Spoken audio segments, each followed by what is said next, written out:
Assalamualaikum warahmatullahi wabarakatuh. Halo semua, kembali lagi di channel Raider Manhwa. Kali ini Mimin akan melanjutkan sebuah komik yang berjudul Raja Assassin Terkuat. Dan apabila kalian masih bingung dengan alur ceritanya, kalian bisa cek deskripsi atau langsung saja menuju playlist yang ada di halaman channel ini untuk memulainya dari part 1. Tanpa basa-basi lebih jauh, mari kita masuk di part 68. Cerita dimulai. Terlihat sebuah pasukan besar dari Kelantang telah bergerak dengan sangat cepat untuk mengejar Ma Dongpil dan juga Kang Wei yang berada tepat di hadapan mereka. Kemudian Tang Jeon langsung menembakkan jarum racun yang tersembunyi di balik pergelangan tangannya agar ia bisa melumpuhkan Ma Dongpil yang telah berlari dari kejarannya. Seketika itu juga jarum racun itu telah bergerak dengan sangat cepat untuk menuju kepada mereka berdua. Menyadari akan hal itu, Ma Dongpil langsung menarik bilah pedangnya untuk memblokir semua jarum yang tertuju kepada mereka. Lalu ia berkata, dasar sialan, dia telah menembakkan jarum-jarum itu dari jarak yang cukup jauh. Akan tetapi jarum itu telah bergerak jauh lebih cepat daripada kecepatan anak panah. Apakah dia adalah Tang Jeon, sang pemimpin dari Kelantang? Yang aku tahu kalau kemampuannya bisa dibandingkan dengan ketujuh kepala keluarga kultus demonik. Di sampingnya, Kang Wei berkata, aku telah mendengar kalau mereka adalah sebuah klan yang paling terkejam yang berada pada wilayah Zongyuan. Apakah mungkin kalau mereka telah merasakan energi demonikmu sampai-sampai mereka telah menyerang tanpa melihat situasi terlebih dahulu? Tiba-tiba saja sebuah ledakan yang begitu dahsyat telah terdengar dari arah kejauhan sehingga guncangan dari ledakan itu telah sampai kepada mereka semua. Merasakan guncangan itu, salah satu dari mereka mengatakan kalau itu adalah sebuah ledakan yang berasal dari Gunung Ainoi. Akan tetapi Tang Jeon meminta kepada mereka untuk mengabaikan ledakan itu karena mereka saat ini sedang mengejar orang-orang dari kultus demonik. Ma Dongpil berkata, apakah mungkin kalau ini adalah getaran yang berasal dari hutan 10.000 demon, tempat di mana Tuan Muda ketiga berada? Dengan sangat cepat, mereka berdua langsung berlari menuju ke arah asalnya ledakan itu. Di saat itu, Ma Dongpil begitu khawatir kepada Hajin karena ia menyadari kalau orang yang dilawan oleh Hajin adalah sang pemimpin dari Istana Binatang. Cerita berpindah pada pertarungan Hajin melawan Chonho yang berada di dalam hutan 10.000 demon. Di saat itu, Hajin sangatlah terkejut ketika menyadari kalau Chonho yang mati-matian menyelamatkan anak muridnya ternyata memiliki sebuah tujuan yang lain. Ia pun bergumam, apa yang telah terjadi? Bagaimana mungkin dia dengan sengaja langsung menyerap energi kehidupan dari muridnya sendiri? Apakah mungkin kalau Istana Binatang telah mempunyai sebuah teknik untuk menyerap kehidupan sama seperti yang dilakukan oleh putra kedua? Aku tidak tahu trik apa yang telah ia gunakan. Namun satu hal yang pasti, dia telah menggunakan semua muridnya sebagai energi cadangan untuk kelangsungan hidupnya sendiri. Yang aku lihat kalau muridnya telah mati dan juga menjadi semakin layu karena energi kehidupannya telah disedot sampai habis. Saat ini aku merasakan kalau kekuatannya telah bertambah kuat dengan begitu cepat. Aku tidak tahu apa yang akan terjadi, akan tetapi aku sangat yakin kalau ini sangatlah berbahaya. Jadi aku harus menghentikannya sekarang juga. Di sampingnya terlihat Yaguk sangatlah marah. Ia sama sekali tidak menyangka kalau Chonho telah menyerap energi kehidupan anaknya. Sambil berteriak, Yaguk berkata, dasar bajingan, singkirkan tanganmu dari anakku sekarang juga. Apakah kau dengan sengaja membesarkan semua anak muridmu hanya untuk menyempurnakan seni bela dirimu? Akan tetapi Chonho sama sekali tidak menghiraukan dengan sumpah serapah yang diucapkan oleh Yaguk. Dengan santainya ia meminta kepada Yaguk untuk menjauh dari hadapannya. Karena Yaguk sama sekali tidak bisa menerima atas perbuatan Chonho terhadap anaknya, dengan tatapan mata yang tajam ia pun langsung melancarkan sebuah serangan untuk membunuh Chonho di saat itu juga. Akan tetapi belum sempat ia melancarkan serangan itu, dengan sangat cepat Chonho langsung meledakkan tubuh Yaguk hanya dengan menggunakan tenaga dalamnya, sehingga membuat Yaguk telah mati dengan cara yang sangat menggenaskan. Kemudian sambil berteriak, Chonho meminta kepada pasukannya untuk melindunginya di saat ia sedang menyerap energi kehidupan anak muridnya. Tanpa pikir panjang sedikit pun, mereka semua langsung memanjat tebing batu itu agar mereka bisa secepat mungkin untuk melindungi tuan mereka. Melihat kedatangan mereka, Hajin berkata, dasar sialan, aku pikir kalau aku telah berhasil melenyapkan mereka semua. Namun ternyata jumlah mereka masihlah banyak. Lalu Hajin berpikir, meskipun Ma Dongpil telah memancing Kelantang untuk datang ke tempat ini, akan tetapi aku sama sekali tidak memiliki waktu yang banyak untuk menunggu kedatangan mereka. Jadi sebelum Kelantang datang ke tempat ini, maka aku harus membereskan mereka semua. Akan tetapi tiba-tiba saja tanpa Hajin sadari, Tiger langsung melompat untuk menyerang Hajin dari arah belakangnya. Namun dengan sangat cepat Goldie langsung menghantam Tiger dengan menggunakan kepalanya, sehingga serangan Tiger sama sekali tidak mengenai tubuh Hajin. Bahkan saking kuatnya serangan Goldie sampai-sampai Tiger telah terdorong cukup jauh dari hadapan Hajin. Akan tetapi Tiger langsung menyeimbangkan tubuhnya meskipun sebelumnya ia telah terguling di atas tanah. Kemudian Tiger langsung berteriak dengan sangat keras yang seakan-akan kalau dia sama sekali tidak terima setelah dihantam oleh Goldie.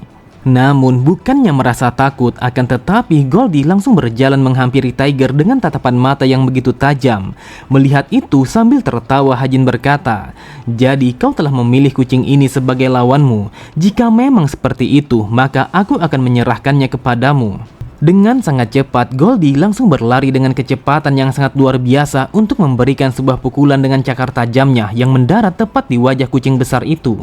Melihat pertarungan Goldie yang sangat luar biasa, Hajin berkata, meskipun kucing besar itu telah diurus oleh Goldie, akan tetapi masalah yang sebenarnya adalah sang Raja Meong. Bajingan itu telah pulih dengan begitu cepat. Bahkan yang aku rasakan kalau gelombang energi yang ia pancarkan telah menjadi semakin tenang karena dia hampir sepenuhnya telah menyerap energi kehidupan anak muridnya. Kemudian Hajin langsung memanggil pedang sisik naganya dengan menggunakan kekuatan telekinesis. Lalu dengan tatapan mata yang tajam yang dipenuhi oleh niat membunuh yang begitu kuat, Hajin pun langsung menebaskan bilah pedangnya untuk membunuh Chonho yang masih menyerap energi kehidupan anak muridnya. Akan tetapi serangan Hajin hanyalah sia-sia karena dengan sangat cepat para pasukan istana binatang langsung berlari untuk melindungi tuan mereka, meskipun mereka harus mengorbankan nyawa mereka untuk menahan serangan Hajin. Melihat kejadian itu, Hajin berkata, "Dasar sialan, apakah mereka sudah gila?" Mereka bahkan dengan sukarela langsung menggunakan tubuh mereka sebagai tameng untuk melindungi bajingan itu. Kemudian pasukan yang lainnya langsung melancarkan serangan mereka kepada Hajin secara bersamaan. Mereka mencoba untuk mengulur waktu agar sang pemimpin istana binatang telah berhasil memulihkan semua kekuatannya. Tanpa pikir panjang sedikit pun, Hajin langsung melancarkan tinjuan petirnya untuk menghalau mereka semua. Lalu Hajin berkata, "Dasar sialan, apakah kalian pikir kalau kalian akan bisa menahanku hanya dengan serangan kecil yang seperti itu?" Namun tiba-tiba saja Hajin merasakan sebuah energi yang berbeda tepat di belakangnya telah datang dengan kecepatan yang begitu tinggi. Hajin pun bergumam, ini adalah gelombang energi yang sangat familiar yang bercampur dengan aura racun yang begitu asing. Sepertinya Ma Dongpil telah berhasil memancing orang-orang dari Kelantang untuk datang ke tempat ini. Di saat itu Hajin berpikir kalau dia akan mengamankan Sandra terlebih dahulu karena di saat ini situasinya telah menjadi semakin berbahaya. Ia pun langsung menebaskan bilah pedangnya untuk membunuh semua musuh yang mencoba untuk menghalangi pergerakannya. Seketika itu juga semua orang yang ada di sana langsung terpelanting ke belakang setelah terkena tebasan pedang Hajin. Setelah membereskan semua musuh yang menghalangi jalannya, Hajin pun langsung menggunakan kekuatan telekinesis untuk menarik tubuh Rin dari tempat persembunyiannya. Kemudian Hajin berteriak untuk memanggil Goldie yang masih bertarung melawan Tiger. Namun sebelum Goldie memenuhi panggilan Hajin, ia pun menyempatkan diri untuk memberikan sebuah pukulan yang begitu telak tepat mendarat di wajah Tiger. Setelah itu ia pun langsung pergi untuk menghampiri tuannya karena Hajin telah memanggilnya untuk yang kedua kalinya. Lalu sambil memasukkan tubuh Rin ke dalam mulut Goldie, Hajin berkata, "Goldie, bawalah wanita ini untuk pergi meninggalkan tempat ini karena di sini sangat berbahaya bagi keselamatannya." Sambil memperhatikan kepergian Goldie yang membawa wanita itu, Hajin kembali berkata, "Dasar sialan, meskipun situasi ini sangatlah berbahaya, akan tetapi setidaknya aku telah berhasil menempati janjiku kepada Kang Wi."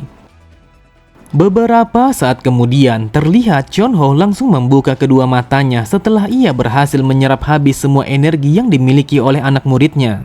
Dari tatapan kedua matanya, sangat jelas terlihat kalau kekuatan yang ia miliki telah kembali dengan sangat sempurna. Melihat Chonho yang mulai bangkit, Hajin pun berkata, "Setelah aku menunggu cukup lama, akhirnya Tuan Meong ini mulai sadarkan diri." Tepat di belakangnya, para pasukan istana binatang yang baru saja sampai ke atas tebing itu, mereka berkata, "Karena sang pemimpin telah awaken, maka kemenangan sudah pasti akan jatuh di tangan kita." Terlihat tubuh muridnya telah hancur menjadi debu setelah energi kehidupan yang ia miliki telah diserap habis oleh Chonho. Lalu Chonho berkata, "Apakah kau mengatakan kalau kau adalah putra ketiga yang berasal dari kultus demonik?" Mendengar ocehan Chonho, Hajin bergumam, "Sang pemimpin istana binatang telah uaikan tepat di hadapanku. Lalu di belakangku para pasukan elit istana binatang telah berkumpul untuk mengganggu pergerakanku. Dasar sialan, ini adalah pertarungan dua arah." Kemudian Chonho kembali berkata, "Sejak dari awal kau selalu saja mempermainkanku. Jadi dengarkan aku baik-baik, mulai dari sekarang aku akan mencabikmu dan juga membunuhmu." Sambil menancapkan pedang naga ke atas tanah, Hajin bergumam, "Di dalam keadaan yang sama sekali tidak terduga ini, maka hanya ada satu solusi yang bisa aku gunakan, yaitu memaksa semua orang untuk mempertaruhkan nyawa mereka masing-masing." Sambil tertawa, Hajin berkata, "Wahai Tuan Meong, kau mengatakan kalau kau ingin membunuhku. Namun sepertinya kau sudah terlambat untuk melakukan itu kepadaku." Sontak, Chonho sangatlah terkejut karena ia menyadari apa yang akan dilakukan oleh Hajin adalah sesuatu yang gila yang akan bisa membuat mereka mati secara bersamaan. Memang benar adanya, di saat itu Hajin telah memanaskan bilah pedangnya dengan menggunakan energi demoniknya sehingga tebing batu itu telah berguncang dengan sangat hebat. Bahkan dalam hitungan detik tebing raksasa itu telah kehilangan keseimbangan. Seketika itu juga tebing raksasa itu telah meledak begitu saja karena ia tidak mampu untuk menahan kekuatan energi demonik Hajin. Bahkan tebing batu itu telah memuntahkan jutaan kubik batu yang berhamburan kemana-mana. Dan di saat yang bersamaan, Hajin dan juga Chonho langsung terjatuh di antara pecahan tebing batu itu. Mereka semua sama sekali tidak bisa menghindari hempasan batu-batu yang telah menerjang tubuh mereka, sehingga membuat mereka langsung terkubur di bawah ribuan ton batu-batu besar itu. Terlihat Ma Dongpil dan juga Kang Wei langsung berlari menuju ke arah reruntuhan batu itu untuk mencari tahu di mana Hajin berada. Di saat itu, Ma Dongpil langsung berteriak untuk memanggil Hajin dan berharap kalau Hajin masih hidup di antara puing-puing batu raksasa itu.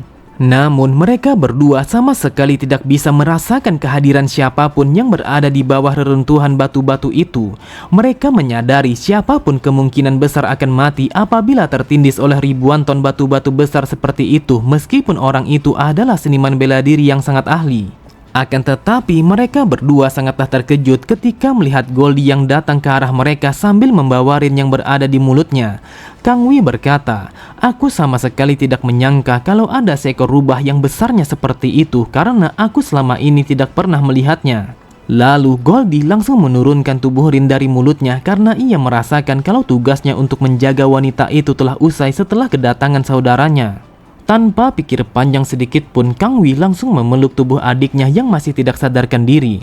Dengan lirihnya, ia mencoba untuk menyadarkan adik kecilnya itu karena ia begitu khawatir dengan keselamatannya. Di sampingnya, dengan wajah yang begitu panik, Ma Dongpil berkata, "Goldie, apakah kau tahu di mana Tuan Muda saat ini? Dan kenapa kau datang ke tempat ini hanya sendirian?" Mendengar pertanyaan itu, Goldie langsung melemparkan pandangannya ke arah puing-puing bebatuan itu yang seakan-akan mengatakan kalau Hajin telah terkubur di bawah bebatuan raksasa itu. Menyadari akan hal itu, dengan tatapan mata yang tajam, Ma Dongpil langsung menggunakan seni berpedang Vajrayaksa untuk menghancurkan bebatuan itu dan berharap kalau tuannya masih hidup. Ma Dongpil bergumam, "Dasar sialan, aku sama sekali tidak boleh kehilangan Tuan Muda dengan cara yang seperti ini. Aku bersumpah bagaimanapun caranya aku harus menyelamatkan Tuan Muda." Kemudian ia pun langsung menebaskan bilah pedangnya untuk menghancurkan batu-batu itu yang bahkan besarnya lebih besar daripada sebuah rumah. Bahkan saking kuatnya tebasan pedang Ma Dongpil sampai-sampai tempat itu telah berguncang dengan begitu hebatnya. Tepat di belakangnya, Kang Wei meminta kepada Ma Dongpil untuk menghentikan serangannya karena ia menyadari apa yang dilakukan oleh Ma Dongpil hanyalah sia-sia. Namun tiba-tiba saja Kang Wei menyadari kalau dia telah melihat sesuatu yang bergerak di antara puing-puing batuan itu. Memang benar adanya di balik kepulan debu terlihat sebuah bayangan yang begitu besar telah berjalan menuju ke arah mereka. Ternyata bayangan itu adalah Tiger yang mencoba untuk melepaskan diri dari bebatuan yang telah menimpanya. Namun di saat itu tubuhnya telah berlumuran dengan darah yang menandakan kalau dia telah terluka dengan cukup parah. Melihat kedatangan kucing raksasa itu, Ma Dongpil langsung bersiap dengan menggunakan bilah pedangnya karena ia menyadari kalau kucing itu adalah seekor peliharaan sang pemimpin istana binatang. Akan tetapi tanpa mereka sadari, Tiger langsung tersungkur ke atas tanah karena ia begitu lemah dan juga tidak sanggup untuk berdiri lagi. Namun mereka berdua sangatlah terkejut ketika mereka melihat tangan seseorang yang mencoba untuk merangkak di balik puing-puing bebatuan itu. Ternyata orang yang merangkak itu adalah Hajin. Meskipun dengan tubuh yang terluka parah, akan tetapi ia telah berhasil menyelamatkan diri dari puing-puing tebing raksasa itu. Sambil tertawa, Hajin berkata, "Dasar sialan, aku tidak menyangka kalau aku telah memenangi pertaruhan ini." Oke semua, cukup sampai di sini dulu pembahasan alur cerita kita. Sampai jumpa di video selanjutnya. Wassalamualaikum warahmatullahi wabarakatuh.